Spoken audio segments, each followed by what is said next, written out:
buenos días. Álvaro Cedeño y Álvaro Cedeño les saludan en este episodio número 272 de Diálogos con Álvaro Cedeño. Esta es una conversación intergeneracional que toca temas como acción humana eficaz, espíritu emprendedor, transformación de conflictos y política pública. Hoy para conversar sobre el artículo publicado esta semana en la página web alvarocedeno.com titulado Insumos cognitivos. Papá, ¿cómo estás? ¿Qué tal? Muy bien, muy bien. 24 de junio, día de San Juan. Ah, hoy es el día de San Juan. Hoy es el día de San Juan. Ok, En España, la noche del 23 es una noche muy, muy festiva, ¿verdad? Bueno, está a pocos días del 21 de junio, ¿cómo se llama? Del solsticio de verano. Y la gente celebraba, no sé si ahora, pero celebraba mucho la, la- el 24 de junio en la víspera, ¿verdad? De San Juan, por ser verano posiblemente, ¿verdad? Sí, muy bien, muy sí. interesante. Eh, Entonces sí, estamos, bueno, a mediados del año, ¿m? A mediados del correcto, año, sí. correcto, Sí, se fue el primer semestre. claro. Ujú. Y entonces, bueno, vamos a hablar de insumos cognitivos. Que tiene que ver un poco con insumos humanos y con insumos artificiales, digitales. Sí, correcto, Ok, correcto. Nunca soñamos en el pasado llegar a tener estos medios tan, tan impactantes, ¿verdad? Como la inteligencia artificial. Sí, yo recuerdo en el colegio te ponían una tarea y había que ir a una biblioteca y pedir una enciclopedia.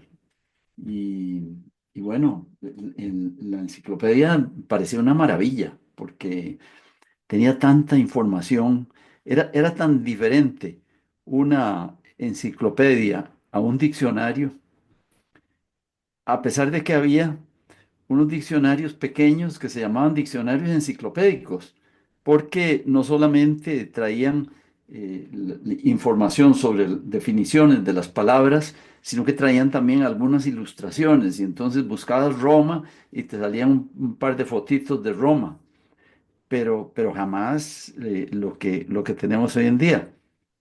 Eh, yo estuve un día de estos preguntándome, ¿cuánto nos constriñe la inteligencia artificial?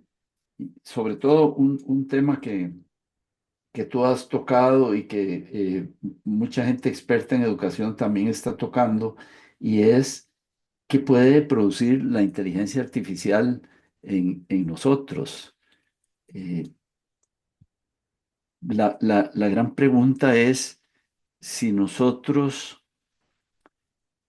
si obtener un conocimiento, si obtener, digamos, datos, que no nos cueste obtenerlos, es mejor que tener que hacer un esfuerzo para obtenerlos. Cuando tienes que buscar en varias enciclopedias para tener claridad sobre un asunto, pues estás haciendo un esfuerzo. Y no lo sé, ahora habría que esperar o investigar si los practicantes de la neurociencia ya tienen respuestas. Uno podría decir, bueno, primero surge la analogía. La primera analogía es, no, no pain, no gain, cuando estás haciendo ejercicios. Si no te duele, no te está sirviendo para nada cuando estás haciendo ejercicios.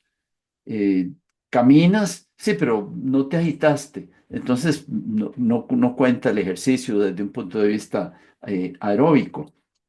Esa analogía uno la puede trasladar al pensamiento, a la adquisición de conocimientos y decir, si es tan fácil como preguntarle a la inteligencia artificial algo, eh, posiblemente no te esté dejando el mismo aprendizaje que si tienes que ir a varias fuentes, compararlas.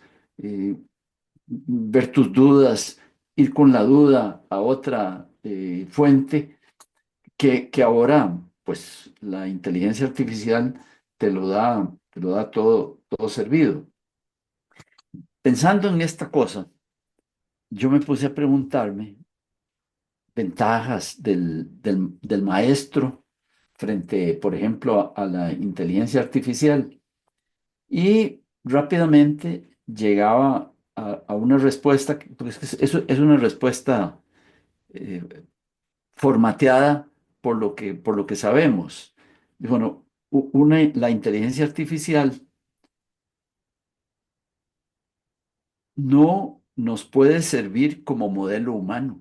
Un profesor sí nos sirve como modelo humano. Y entonces empecé a pensar, bueno, ¿en qué nos sirve un profesor como modelo humano? Por ejemplo, cuando el profesor explica con gran entusiasmo algo, eh, eso de alguna manera es un mensaje, se llama conocimiento implícito, que hace 2 domingos le estaba explicando a Aiko, tu hija, le estaba hablando de la Ilíada y concretamente de Aquiles, que ella me preguntó sobre Aquiles. Y yo lo que le respondí fue una parte de una clase que nos dio en 1956 un profesor a quien saludo, don Abdulio Cordero, que era profesor de literatura extranjera, sobre la indecisión de Aquiles para entrar a la guerra de Troya y la forma en que se decidió cuando supo que habían matado en la guerra y humillado el cadáver de Patroclo, su gran amigo. Pero esto no lo aprendí leyendo la Ilíada, que era una lectura muy, muy laboriosa y en en una traducción seguramente muy mala y tal. Lo aprendí recordando a él con el entusiasmo con que hablaba de la fidelidad de esa amistad. Era muy, muy bueno. Bueno, el profesor te resulta modélico y entonces uno, de alguna manera, creo que con los buenos profesores aspiramos a ser como ellos y eso desde luego que nos deja, posiblemente no nos deje conocimientos, pero nos deja un cierto sedimento en el alma. Ahí hay otra, otra analogía. A mí me parece que el alma es como una vasija, ¿verdad?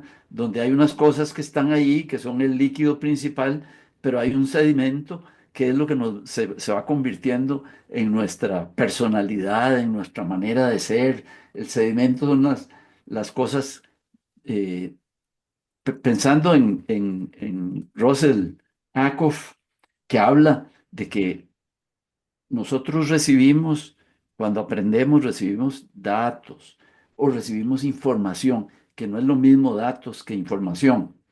Eh, eh, Datos es un choque y información es un choque porque un auto se saltó la luz roja. Eh, Recibimos conocimientos, que ya es un poco más. Sí, se saltó la luz roja, eso en el reglamento es una falta y habría que ver si el semáforo estaba bueno y habría que ver la velocidad y tal. Ya estás no solamente manejando datos, información, sino que conocimiento. Y para ACOF hay todavía una grada superior que es la sabiduría, que es que hagas tú con la narración de ese accidente, qué propósitos hagas y dices, bueno, pues ahora a mis hijos adolescentes les voy a advertir mucho que no sé qué cosas. Ya eso es sabiduría y no solamente conocimiento.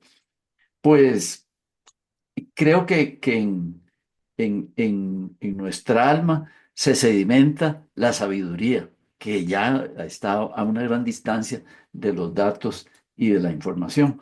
Y entonces toda esta historia es para decir que yo me pregunté, bueno, la inteligencia artificial será capaz de atender algunos de esos matices de nuestra necesidad de crecimiento intelectual.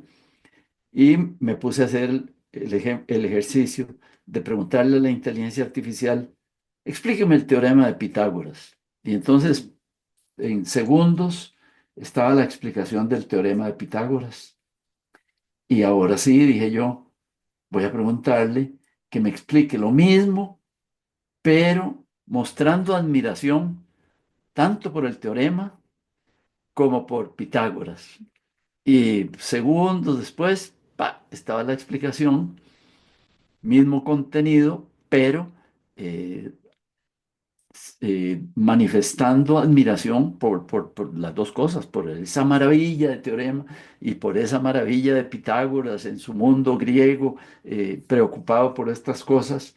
O sea que eh, está claro para mí que la forma como le preguntes a la inteligencia artificial, de una cierta manera, eh, produce determinadas respuestas. Y una primera conclusión que saco es que deberíamos responsabilizarnos por hacerle, ya que va a estar con nosotros, quién sabe por cuánto tiempo, responsabilizarnos por hacerle a la inteligencia artificial preguntas, prompts que se llama, que enriquezcan sus respuestas.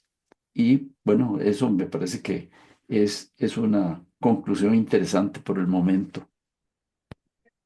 De hecho, cuando surgió la inteligencia artificial de bolsillo, yo le llamo la inteligencia artificial de bolsillo al surgimiento del ChatGPT, que fue la primera, hace 3 años y un poco más, y que ya era utilizable en cualquier dispositivo de manera gratuita. Entonces le llamo la inteligencia artificial de bolsillo, porque la inteligencia artificial como, como área de estudio, como eh, eh, eh, parte de la industria tecnológica existe desde hace muchas décadas.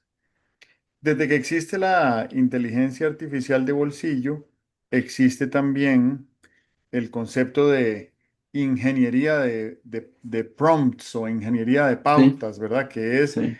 cuáles son las destrezas necesarias para diseñar las consultas que van a darnos mejores resultados con la inteligencia artificial. Pero el tiempo que ha pasado desde entonces, que son estos, creo que estoy equivocado, no son 3 años y medio, son 2 años y medio. En estos 2 años y medio que han transcurrido, ha evolucionado tanto. Primero, la cantidad de herramientas, que ya no solo existe ChatGPT, a pesar de que esa es quizás la que todavía es más dominante en el mercado porque es la más conocida, pero cada vez hay otras especializadas y que van desempeñando igual o mejor que ChatGPT. En eso hay una competencia muy sana y muy acelerada. Desde entonces ha evolucionado el diseño de pautas o el diseño de parámetros para formularle preguntas a la inteligencia artificial, que hoy en día uno puede dictarle una prolongada inquietud y pedirle que le resuelva, ¿verdad? Me parece que la inmensa mayoría de herramientas que tiene esta posibilidad de uso con comandos de voz solo se pueden operar por ahora en inglés, pero estamos a la vuelta de la esquina de que eso suceda también en otros idiomas. Y, y los resultados son impresionantes porque eh, capta hasta el sentimiento de lo que uno le está diciendo en la grabación. No, no es una grabación, es una transcripción, es un dictado de texto. Pero la diferencia es que la interacción es más parecida a cómo interactuamos con otros seres humanos, que es de Ujú, manera oral y no de ujú, manera escrita, ¿verdad? Lo escrito ujú, es menos natural, menos orgánico para nosotros, es más natural para nosotros hablar. Estaba en una reunión esta mañana donde estábamos hablando sobre, bueno, yo catalogo esa conversación bajo el rubro principal de este diálogo nuestro, que es la acción humana eficaz.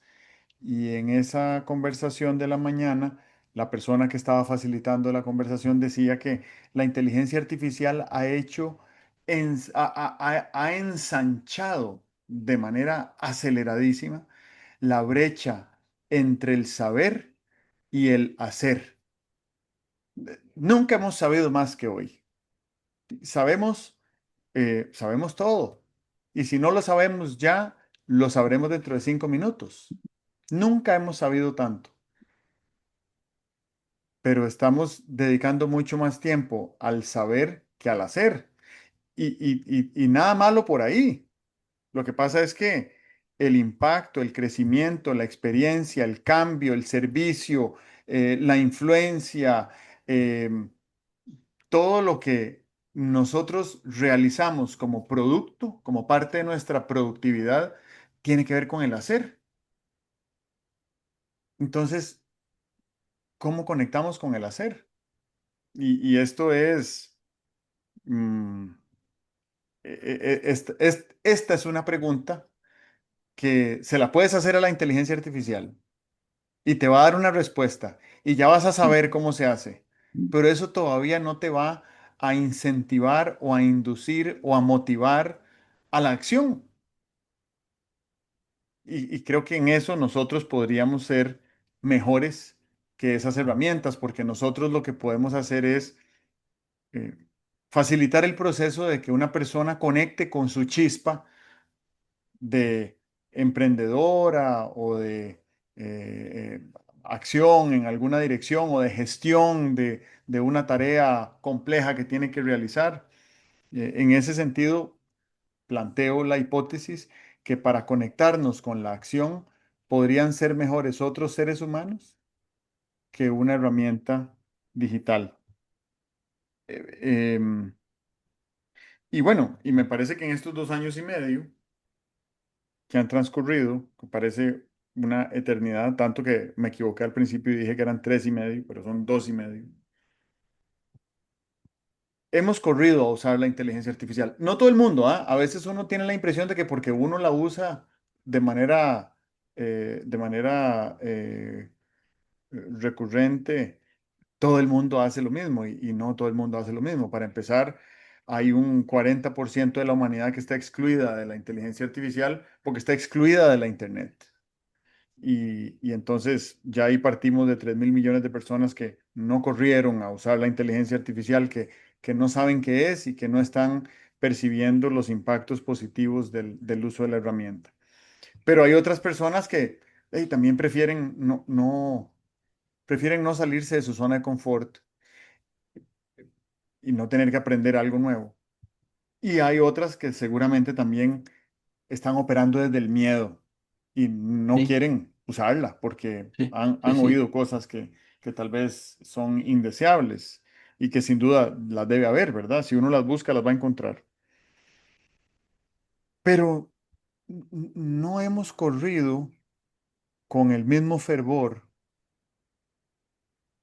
a conocernos a nosotros mismos a nivel interior. Ni con esta herramienta ni con ninguna otra. No sé, no tengo un conocimiento sobre la historia de la humanidad para saber en cuáles momentos de nuestra civilización, por lo menos para limitarlo a los últimos 10.000 años, hemos corrido a conocernos a nosotros mismos adentro. Porque lo hemos dicho varias veces acá, pero en este momento cae como anillo al dedo decirlo que los usos más efectivos y productivos y beneficiosos de esta y de otras herramientas digitales que están surgiendo en este momento dependen de manera directa del talento que las opere. Y cuando hablo de talento, hablo de destrezas analíticas, hablo de destrezas esenciales, hablo de calidad del ser, hablo de niveles de conciencia, hablo de presencia y de realización del vínculo que hay entre el ser humano y la máquina. Y en parte por el uso de estas herramientas y en parte por otras circunstancias en las que está inmersa la humanidad en este momento, nuestro sistema nervioso está en estado de alerta máxima todo el tiempo. Y nuestro sistema nervioso es es un dispositivo espectacular cuando entra en estado de alerta porque nos permite huir de una amenaza que podría ser debido a muerte, ¿verdad? Como que se moviera ahí en el matorral un ruido y que yo creyera o que mi sistema nervioso creyera que podría ser un león, entonces mejor huyo, ¿verdad? O si era un león y se me viene encima, buscar la manera de luchar contra ese león, ¿verdad? Esa respuesta es una respuesta que sucede prácticamente a la velocidad de la luz porque el sistema nervioso se activa con electricidad que genera el cuerpo mismo y emerge de la neocorteza cerebral, ¿verdad? Esa capa de cerebro que tenemos detrás de la frente, que fue la última adaptación eh, de tejido que se le incorporó al Homo sapiens, al ser humano actual, hace 200.000 años. Entonces, hace 200.000 años disponemos de esta gran innovación que nos permite entrar en modo de alerta y huir o luchar o desmayarnos o eh, sentir miedo, ¿verdad? Pero cuando nuestro sistema nervioso está activado todo el tiempo en alerta máxima, eso nos drena de hormonas, eso nos nubla la capacidad de imaginación, la capacidad de visión en el tiempo, em, deteriora nuestras relaciones con otras personas y afecta nuestra calidad de vida de múltiples formas. Entonces, en mi experiencia, cuando yo tengo que eh, salir corriendo a alguna actividad o espacio o tiempo que me restaure mi sistema nervioso, no corro a la tecnología, ¿verdad? Corro a un lugar silencioso donde pueda cerrar los ojos unos minutos y hacer un proceso introspectivo donde yo pueda conocerme mejor en ese instante, porque desde la última vez que lo hice, unos días antes, ya he cambiado y en parte he cambiado por lo que he aprendido desde afuera y por los estímulos de el entorno que además hoy en día está tan conectado desde el punto de vista de información. Entonces, ¿cómo me cuido a mí mismo como persona y cómo mejoro mi bienestar y cómo cultivo mi talento para después poder hacer el mejor uso posible de esa y otras herramientas digitales? Eso lo dejo como una inquietud. Hubo, hubo un tiempo en que uno miraba para el exterior y decía, qué lindo día soleado está haciendo. Y se iba a pasear porque era muy lindo pasear en un día soleado. Hoy en día estamos muy conscientes de la radiación ultravioleta y hay ciudades, y yo no sé si en San José en algún momento te dicen que hay una alta radiación ultravioleta, pero en otras ciudades he visto que te dicen casi normalmente la radiación ultravioleta es tanta, ¿verdad? Pues simplemente para que no salgas ahí indefensamente en un día soleado a dañarte la piel, a ponerte en riesgo de cáncer de piel, etcétera. No estábamos conscientes de esa radiación. Creo que hay que estar consciente de algo de lo que tú estabas hablando, que es de de la cantidad de impulsos, no les llamemos cognitivos, para decirlos en sentido más general, llamémoslos impulsos nerviosos. Tú pones una tecnología tan conocida como un noticiario de televisión, y estás recibiendo una gran cantidad de impulsos nerviosos y te llevan desde unos crímenes horrendos, hasta unas situaciones de por qué la humanidad está en peligro, el peligro de una guerra atómica, el peligro de los que tienen mucho poder en el mundo y tal y cual, hasta luego darte una información sobre cuál es un almuerzo adecuado o cuál es un sitio de playa adecuado. Son una gran cantidad de impulsos nerviosos.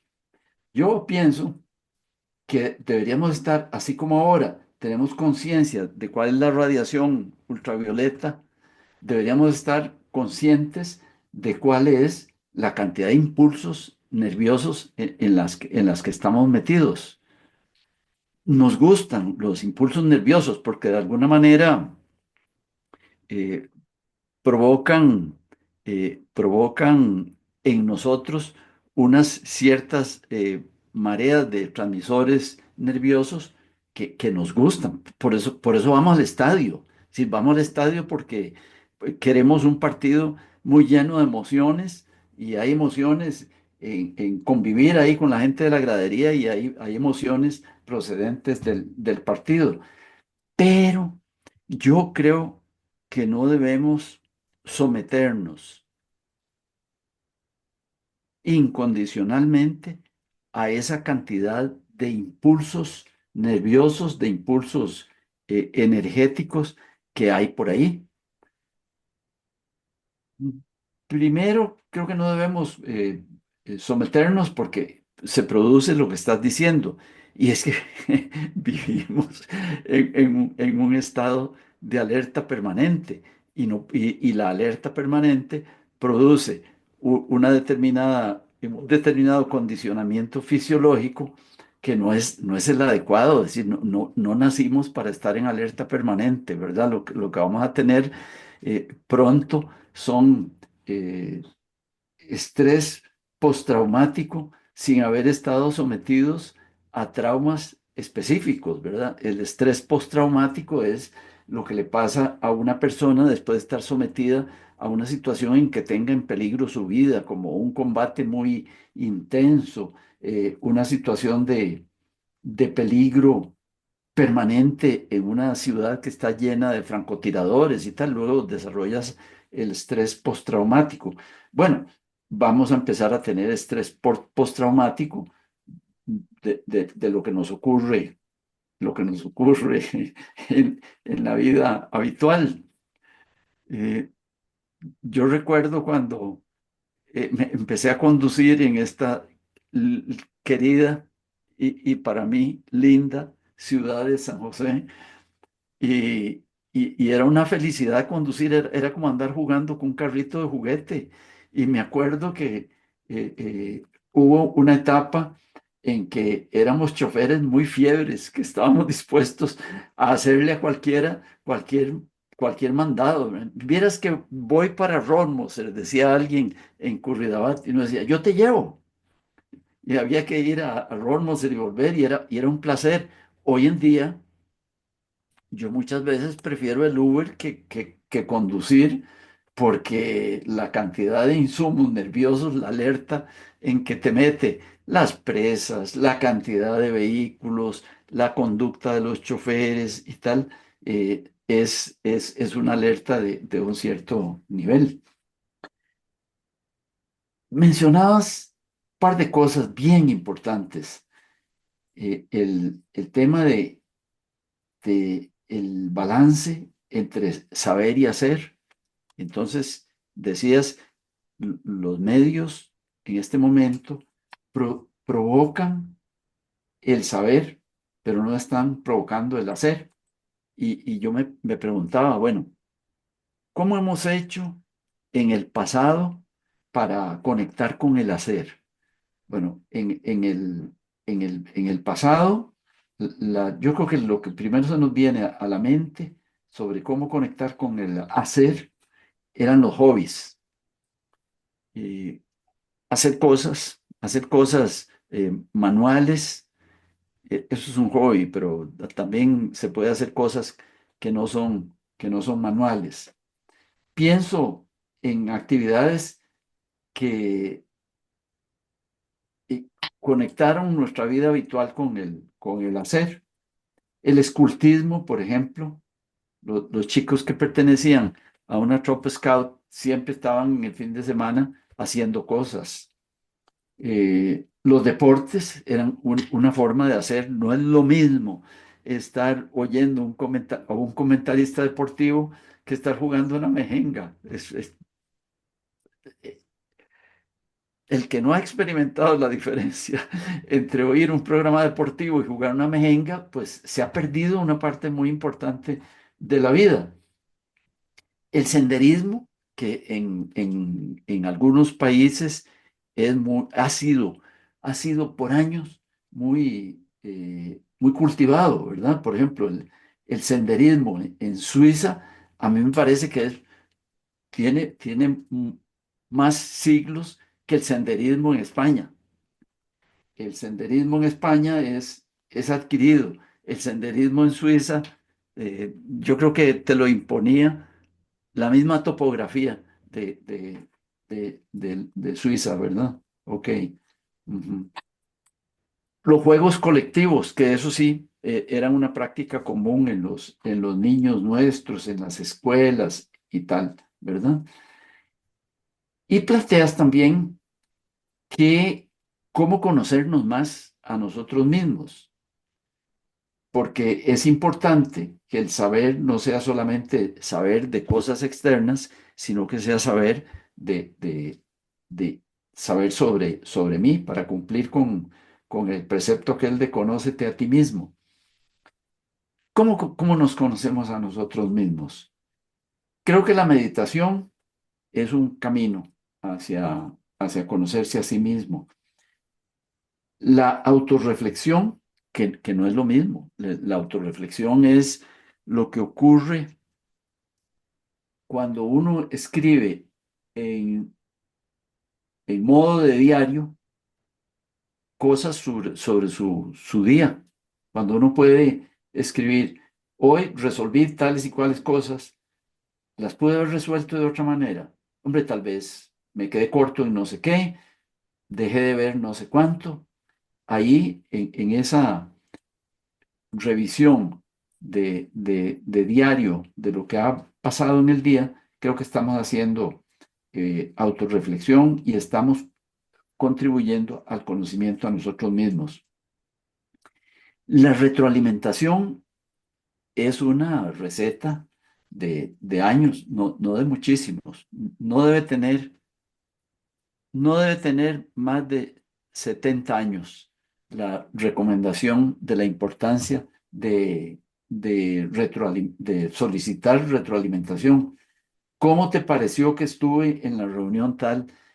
Cuando me viste tocando el violín o cuando me viste jugando fútbol o cuando me viste discutiendo con los compañeros, ¿cómo me viste? Eso es la retroalimentación. Ahí se aprende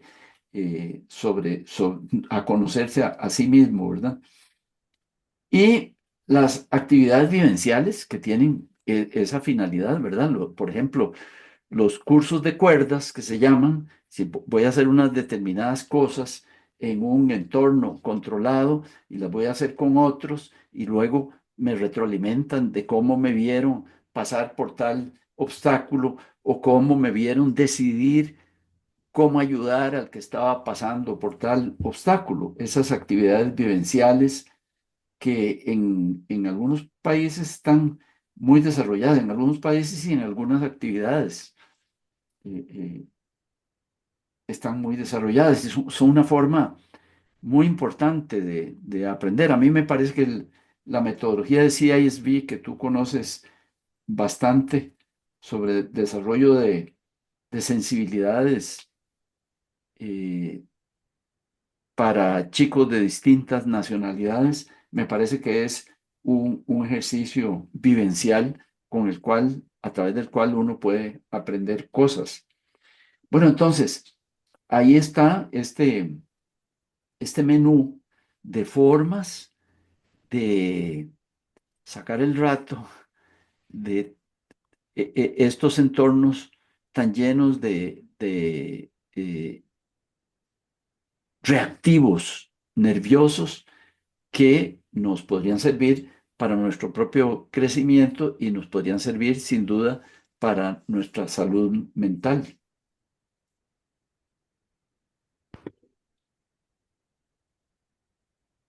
Me gustaría continuar diciendo primero que todo que el disconfort es opcional. No sabemos cómo se está sintiendo la gente. Y yo creo que mucha gente no se atreve a decir cómo se está sintiendo porque cree que solo ella se está sintiendo así. Y me parece que esto amerita crear un espacio sano, seguro, controlado, de confianza, donde las personas puedan compartir cómo se sienten y no sentirse ni víctimas ni sentirse juzgadas, sino que puedan decir, siento una gran ansiedad por el conflicto militar que está sucediendo en el Medio Oriente, ¿verdad? O siento una gran ansiedad o estrés de saber que tengo que ir mañana en la mañana de nuevo a la hora de la presa a trasladarme a mi trabajo. Porque ese estrés que está percibiendo el sistema nervioso, digamos, estrés en el sentido de que el sistema se tensa y entra en modo de alerta, ese estrés que estamos sintiendo es una reacción natural, mm, pero no fuimos diseñados para tener esta reacción natural todos los días respecto a todos estos estímulos disparadores que lo activan, ¿verdad? ¿Y qué tienen en común todos esos disparadores? La presa de tránsito, las noticias, las redes sociales, que todas son formas de violencia. Y violencia, sin ponernos ni académicos ni ideológicos, es, es todo lo que altera la armonía.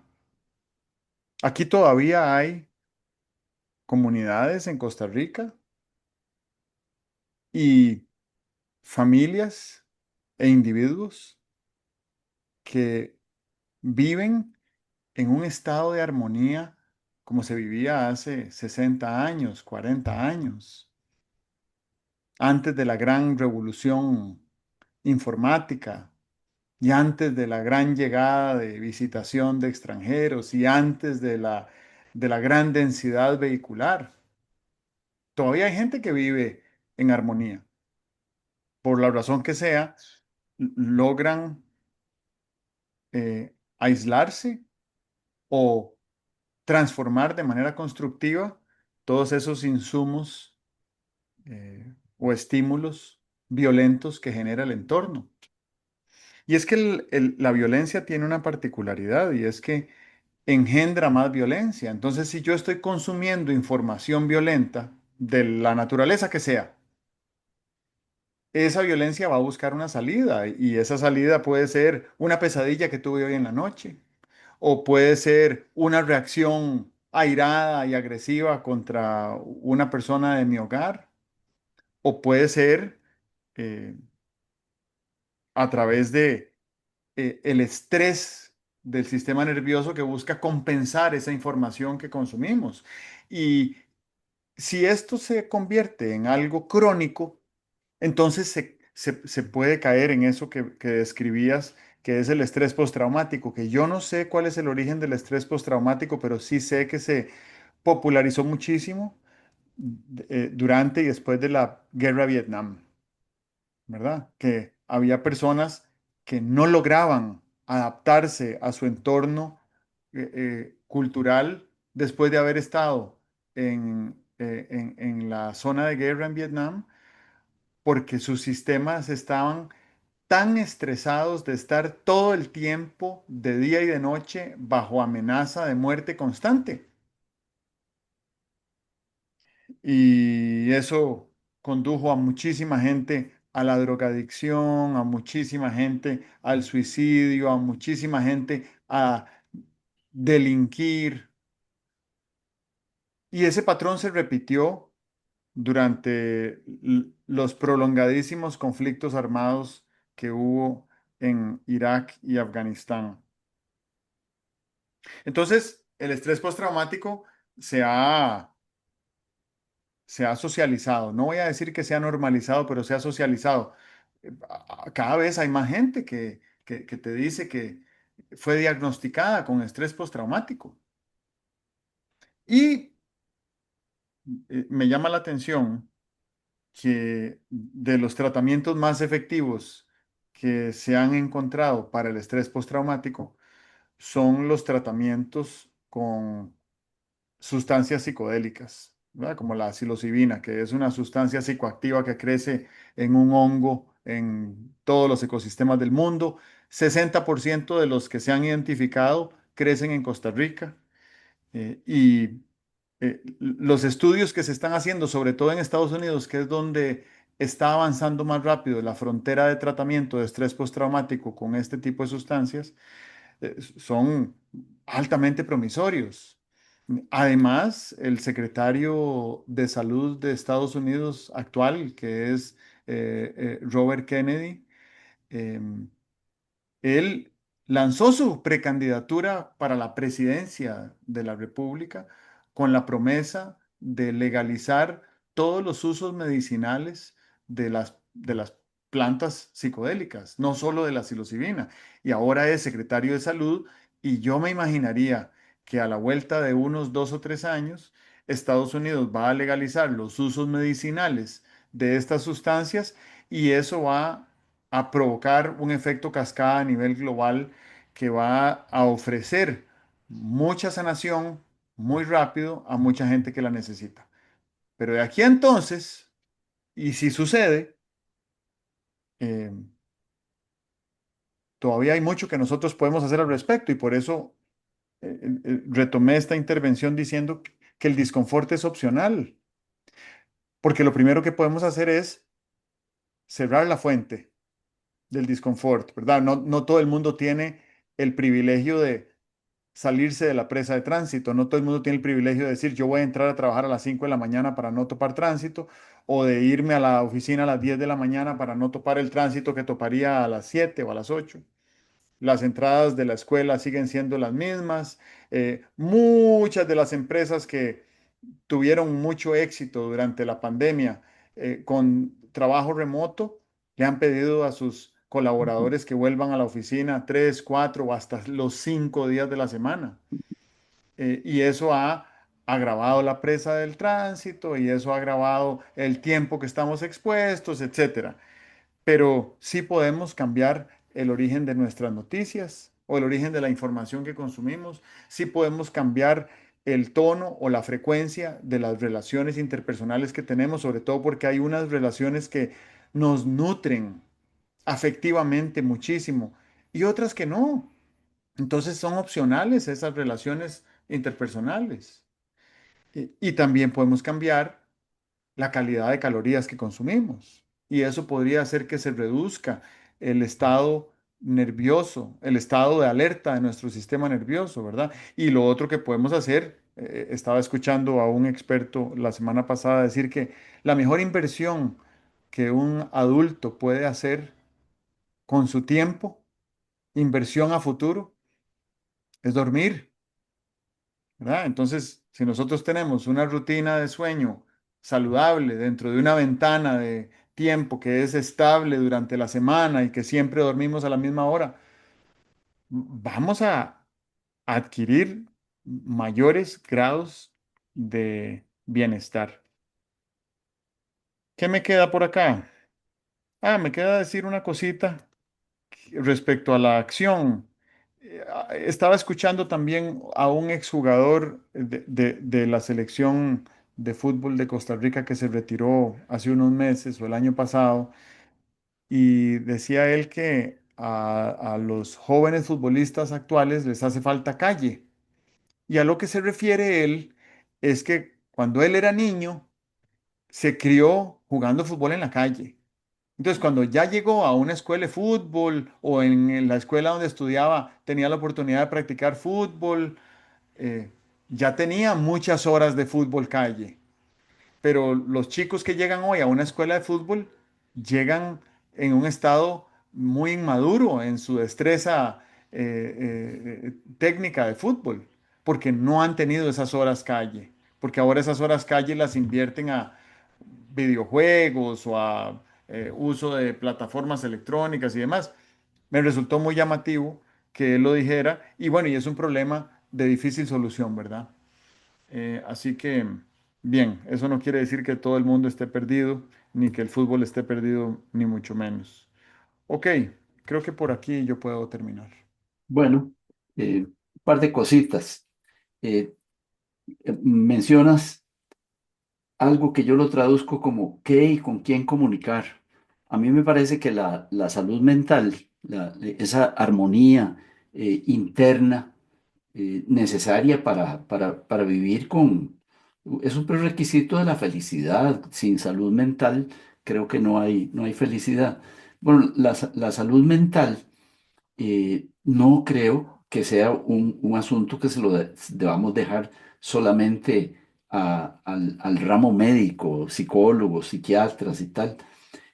Veo que en algunas ciudades se han creado iniciativas bien interesantes, como por ejemplo eh, poner una banca en cada parque donde sea la banca donde alguien que necesite comunicar puede ir y sentarse ahí a hablar con un voluntario, supongo que debidamente entrenado para escuchar.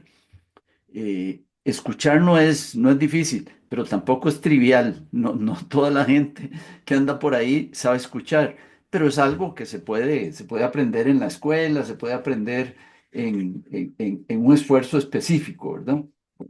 Si hubiera gente con la cual eh, nos sintiéramos escuchados, creo que ahí se estaría resolviendo algún problema de salud mental. Creo que los milagros que ocurren en los grupos de alcohólicos anónimos, porque ahí ocurren milagros, ¿verdad? Esos milagros me parece que se deben mucho al apoyo del grupo y a la escucha del grupo. Eh, Veo también algo bien interesante y es cómo pudiéramos nosotros revivir algunos círculos comunitarios de apoyo que antes en el vecindario de un barrio había unos círculos de apoyo. Creo que he mencionado aquí un movimiento que se llama Weave, de tejiendo, que hay en Estados Unidos, están intentando resucitar la vida comunitaria porque piensan que eso tiene relación con el estado de la democracia norteamericano. Y entonces están tratando de resucitar ciertos aspectos de la vida en comunidad. Y hay cosas tan interesantes como que hay eh, eh, fundaciones que si tú dices, mire, yo quisiera resucitar la comunidad, te mandan una caja con unas sillas y unas mesitas y tal, para que tú vayas a ponerla ahí en un sitio público y sentarte por ahí, poner un rótulo y decir, aquí se puede usted sentar a conversar, porque me parece que conversar es la primera forma de resucitar la vida en comunidad. Eh, Eso y la eterna luz roja en cuanto a si el tiempo que estamos dedicando a producir, lo estamos dedicando a producir cosas que son verdaderamente valiosas. Porque si estamos dedicando tiempo a producir cosas que no son valiosas, estamos haciendo un mal negocio. Y tendría que venir una forma de reorganizar la vida económica de manera que uno pudiera calibrar el tiempo que dedica a producir que valiera la pena para tener algo que es enormemente valioso si tienes los medios de ocuparlo bien, que es tener ocio, tener tiempo libre. Muy bien, muchas gracias. A ti también, Nos vemos pronto. sí, señor. Hasta luego.